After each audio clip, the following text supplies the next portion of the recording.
Hi, everybody. Welcome to another edition of Packers Unscripted from Packers.com. I am Mike Spofford, joined, as always, by my trusted colleague, Wes Hodkiewicz. We're coming to you here from our studios at Lambeau Field here to talk about Packers Vikings. It will be a noon Central Time kickoff on Sunday at Lambeau Field. The Packers back at home. Work-wise for us, we're back in the noon time slot, which just makes life a little bit easier and allows us to get some more sleep. But all of that aside, Wes, let's talk about this Minnesota Vikings team in 2023 because there's a lot of personnel overhaul in the offseason. Yep. A very slow start where they were 0-3 out of the gate. But they've now won 3 of their last 4 games to get to 3-4. And it's been an interesting progression because their first 2 wins of the season were against the Panthers and against the Bears. And everybody was like, okay, yeah, the Vikings started 0-3, lost a couple of tough games, but they should probably beat the Panthers and they should probably beat the Bears. So nobody, they weren't, creating any ripples in the NFL landscape. Well, lo and behold, Monday night, the San Francisco 49ers come into US Bank Stadium in Minneapolis and the Vikings knocked them off. And not some kind of a fluke or a lucky bounce or anything. That was a very strong performance by the Vikings on both sides of the ball from start to finish in that game. And the Vikings are starting to feel pretty good about themselves, and for good reason. That was an impressive victory, and now they're going to be looking to build on that as they come into Lambeau Field on Sunday. Well, like I said to you a couple weeks ago, the Vikings had to figure out offensively what was the next step without Justin Jefferson here. They certainly did that. You could see how much stuff they drew up for TJ Hawkinson, who now is dealing with a foot injury. We'll have to see what's going to be his situation this week. But in terms of the explosive plays, Jordan Addison became that outlet for Kirk Cousins. And they made some great plays when they had to make them in that game against San Francisco. I think what has probably impressed me most about the Vikings so far, though, because you know what you're getting in Kirk Cousins, we'll talk about in a second, but he's a consistent, steady force for them. But defensively, there's been a huge uptick. As much as the offense has had to rally without Jefferson, what the defense has done without Marcus Davenport, the season that Danielle Hunter is off to, back-to-back weeks where they win the NFC Defensive Player of the Week award with Jordan Hicks after the Chicago game and then Cameron Bynum this past week against the 49ers. Yeah. Guys are making plays, and when you make plays, Mike, you win in this league. Yeah. I want to touch on one thing with regard to the offense because you said it. Jordan Addison, had his true breakout game on the national stage Monday night. 7 catches, 123 yards, 2 touchdowns, including that 60-yarder at the end of the first half that where he stole the deep ball from Jimmy Ward. It looked like an interception and then turned into a 60-yard TD. Interestingly, though, the Vikings offense looked like a really tough slog in its first game without Jefferson, because that game at Soldier Field in Chicago, they were searching. They were trying to find something, and they probably don't win that game in Chicago if not for Jordan Hicks' defensive touchdown on the scoop and score, which is what got him, helped to get him the NFC Defensive Player of the Week. But then from one week to the next, when they're trying to figure out, okay, what's this offense going to look like without Justin Jefferson, then suddenly on the Monday night, Jordan Addison goes off and has a tremendous game for them. Defensively, I wrote about this. There's a story. I know we've had issues with content and when things have gotten posted. There's a lot of stuff on our website, folks. Some people thought I got let go on Instagram. Yeah, a lot of stuff on our website, folks, that has gone up in the last, I would say, 15 to 16 hours because of a shutdown that was beyond our control on Wednesday. So some content has piled up, and there are some things worth checking out. One of those is a story I wrote about the Vikings defense, and Brian Flores, the new defensive coordinator there, he is playing an aggressive brand of defense. The Vikings have a blitz rate, according to Pro Football Reference, of 56%, and a blitz being defined as sending more than 4 pass rushers on a given pass play. The number 2 team in the league in that category is at 42%. So for them to be at 56%, it tells you how outside the norm they are. A couple of interesting things about that, though.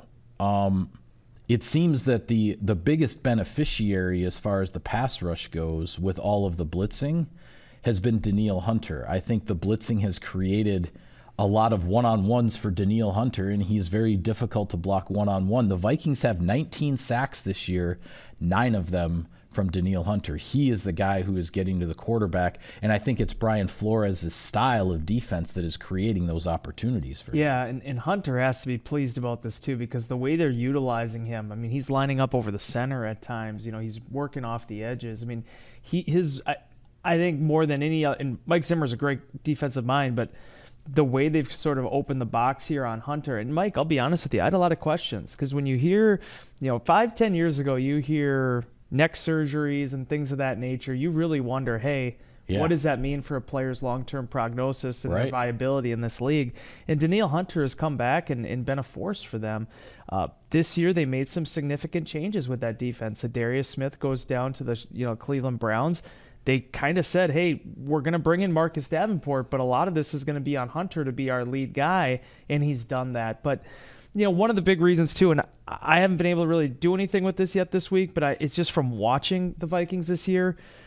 I think as much as they blitz and as much pressure as they bring, how can you oftentimes get away with that? It's because you're getting really good safety play. You have a guy like Harrison Smith there who's been doing this now for 11 years at a really high level. Yeah. You look at his stats this year alone, Mike, you don't even have to watch the film. Forced fumbles, sacks, takeaways. The guy just gets the job done. And then you have a young guy like Bynum now, too, that's making plays, a 4th-round pick from 2021. That was the big hiccup here at the last stage of the Mike Zimmer era. Is I think they lost a lot of their depth defensively.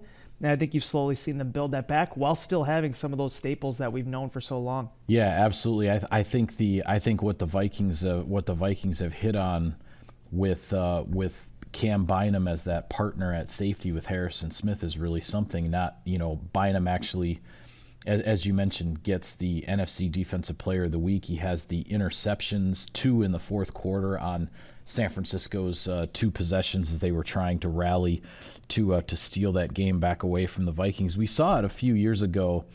The Vikings got a really good season from Andrew Sendejo next to Harrison Smith. Yeah, yep. But then he got a nice free agent contract elsewhere, and off he went, and then the Vikings were looking for another partner for Harrison Smith again. So they seem to have found ended one. Up coming back, I think, at one point. What's that? He ended up coming back, if I remember that right, too. Yeah, you may be right about that.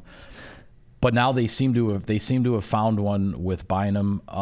We talked so much over the years about Eric Kendricks and Anthony Barr as those 2 linebacker mainstays for Minnesota. Well, now Jordan Hicks is the guy who's getting a lot of attention and playing pretty well, and it's all being combined with this new approach, the new style that Brian Flores has employed.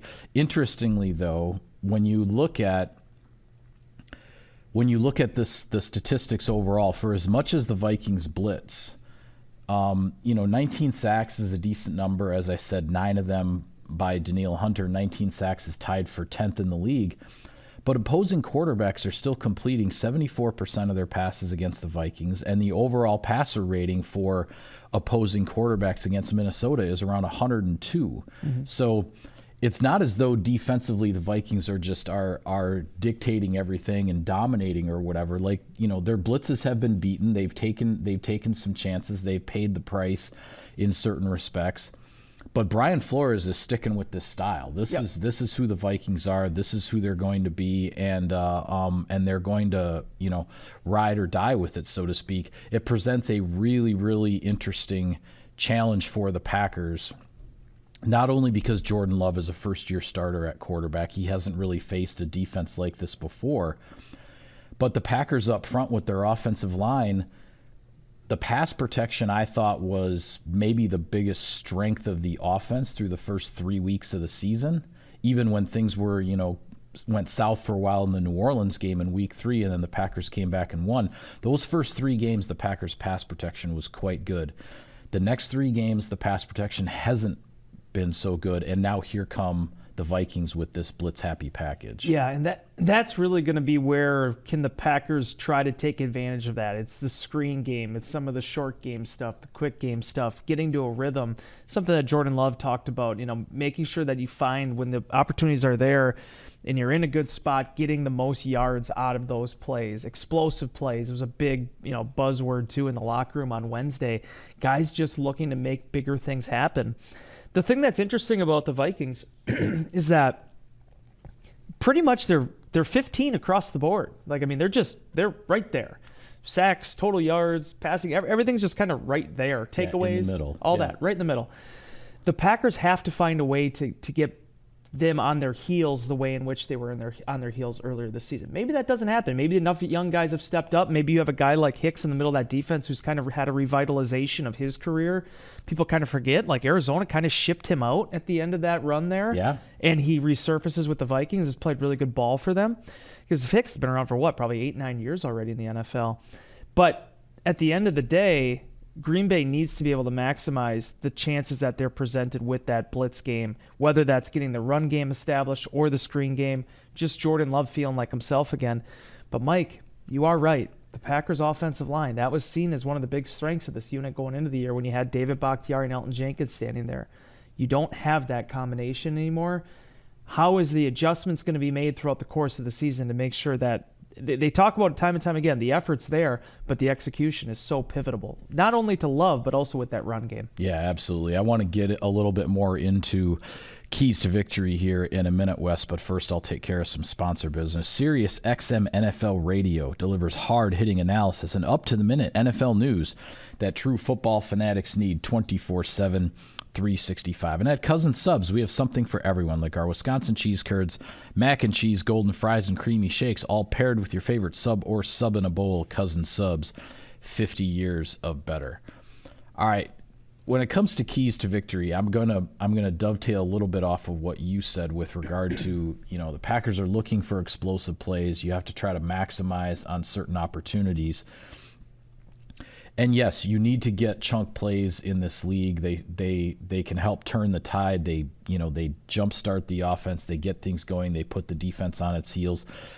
This strikes me and just watching San Francisco have so many fits and starts offensively against this Vikings defense. I don't know if you can just drop back and try to push the ball down the field against this Vikings defense. With the way Bynum is playing at safety, you're going to have Harrison Smith back there. With the way they blitz, doesn't always allow for a lot of downfield routes to develop. But the Vikings, because of their pressure scheme, they put themselves in some vulnerable positions where if you can break one tackle, that might create an explosive game. Yeah. That might turn a 6-yard play into a 26-yard play because they're compromised based on how they come after the quarterback. The San Francisco 49ers got back into that game on Monday night with a quick little slip pass to Christian McCaffrey. They had two guys that got blocked. One guy missed the tackle, and boom, McCaffrey was gone for a 35-yard touchdown, and suddenly that game changed, and the 49ers were potentially on the verge of pulling off a comeback there. I think the explosive plays, if the Packers are going to get them, they're going to come from getting players the ball in space and trying to make somebody miss, not so much forcing the ball downfield against a defense that I don't know if it necessarily is going to allow that very easily. Well, and then that's where it kind of ties into what my biggest key is going to be, and I'm sure it's going to be something we'll be talking about, hopefully, maybe not after Sunday if it works out the way it does, is taking the ball away and not being the team that blinks first. Because you go back and you think about that game against Denver, Packers played really clean offensively until the final series. Right. Denver Broncos never turned over the football in that game. So while it is just one interception late, when they are trying to push the ball downfield, how much does that one turnover change the course of a football game? Now, maybe they get the 10-yard pickup and then maybe they end up not having a completion, whatever. But if you're not going to get the takeaways, you need to protect the football.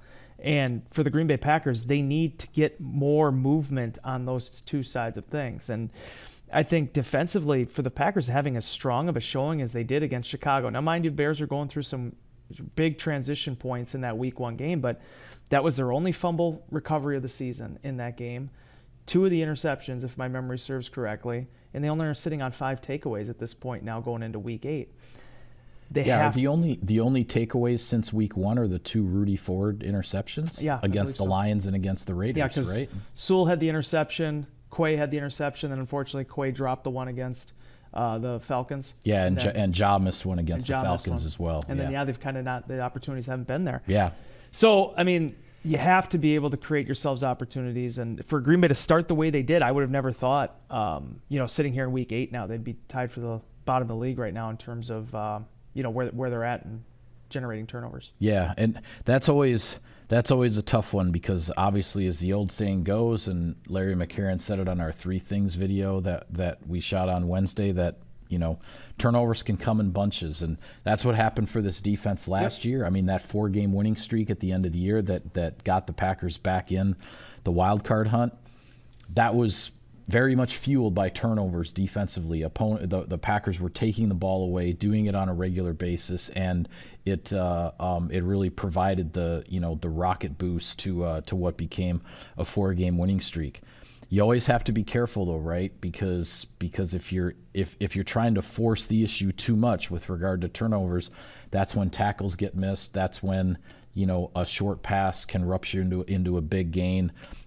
That kind of thing. So there's always a fine line there, but it really is about the entire defense, because turnovers are forced by pressuring the quarterback, by making him uncomfortable, all those things. So a lot of times interceptions are as much the result of the pass rush leading to a bad throw as the guy on the back end, making a great play on his own. So it all goes hand in hand, and teamwork wise, the Packers have to find a way to start getting some takeaways because they have been hard to come by. The best example of this entire season is the Raiders game. I mean, the Las Vegas Raiders did not chase anything in that game. It was deflected passes turning interceptions. It was a timely pick at the end of the game. I mean, that's where these things come from. I'll be honest with you. I'm actually still kind of shocked the Packers haven't had a strip sack yet, other than Kenny's at the start of the season.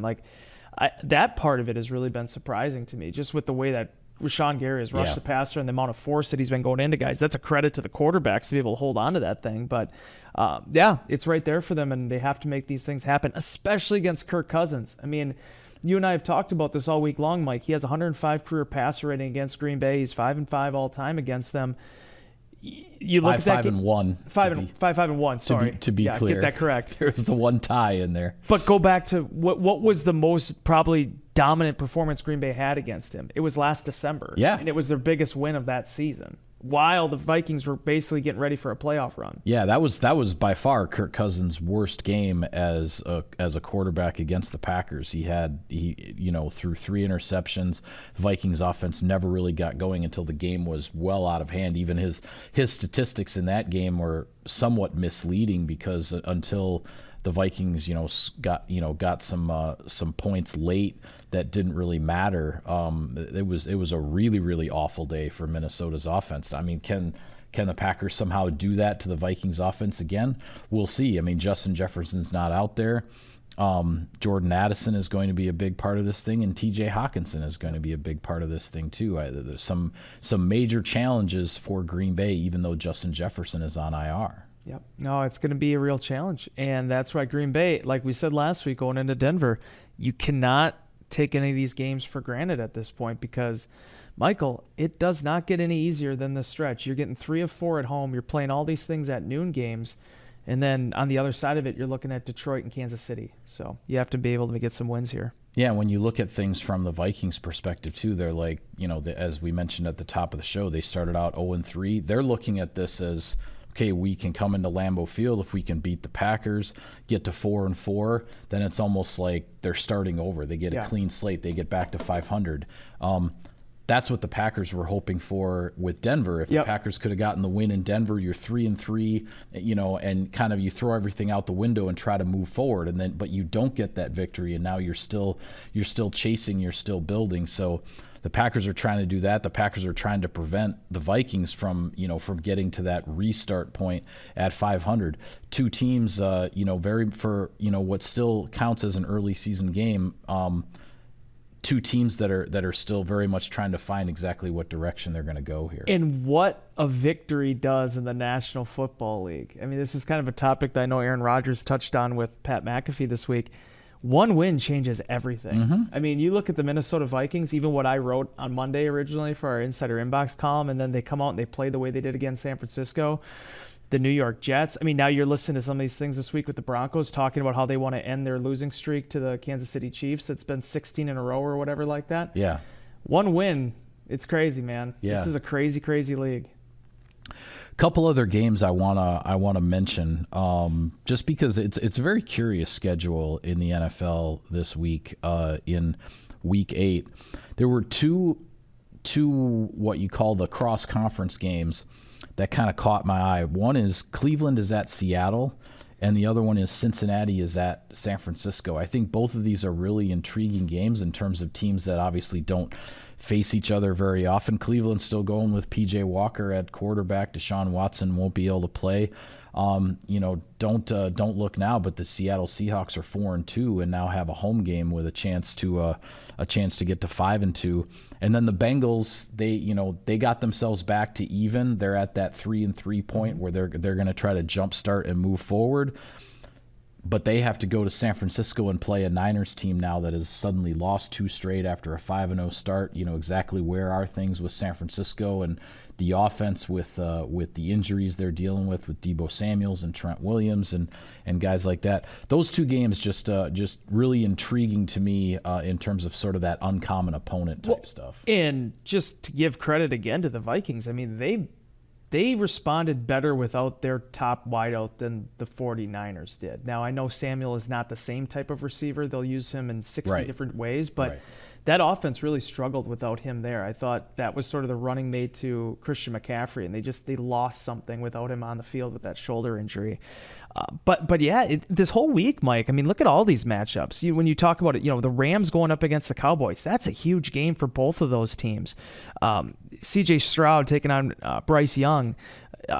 The Jaguars and the Steelers. I mean, for whatever reason, there's no buys this week. I didn't understand that. Really? I don't know. I didn't notice that. I can't figure out for the life of me the algorithm the NFL is using with bye weeks. Last year there wasn't week 5 bye weeks, and this year, or week 4 bye weeks, and this year there was, and now there's no week 8 bye weeks. Maybe we're observing Halloween or something. I'm not sure, but that seems very odd to me. But getting back to the original crux of this thing, you have teams like the Browns and the Seahawks. Those are very incomplete teams. The Browns are winning these things with one of the best defenses we've seen in this era, but they have really crazy questions right now at their quarterback position. Right. The Seahawks, Kenneth Walker III is dealing with a calf injury right now. How's that going to affect him? They need him going. Tyler Lockett is not doing anything. Like that's what makes this league so interesting on a week-to-week basis is you have teams that are rising and falling, and it really seems to swing by the quarter. Mm-hmm. And it'll be very interesting to see where it goes. But the message of that I want to say, and the point I want to make with that is it does show you what the power of one win can do, especially in a Green Bay Packers case where they're looking to end this 3-game losing streak. Yeah, absolutely. That's what the Packers are after. It's get a win and then try to move forward from there, and it's about time that the Packers get one. So with that, we will call it a wrap on this edition of Packers Unscripted. Be sure to follow all of our coverage of the team and everything from Sunday's game at Lambeau Field. We will have it all for you on Packers.com. For Wes, I'm Mike. Thank you for tuning in, everybody. We will see you next time.